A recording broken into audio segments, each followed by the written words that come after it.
All right.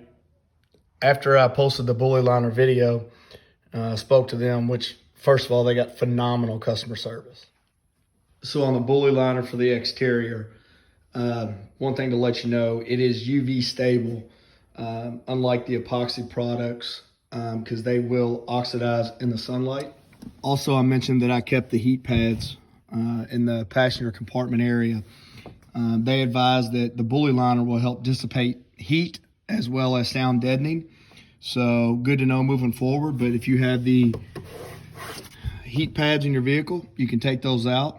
As far as not spraying with a mask, there is no VOCs in their product.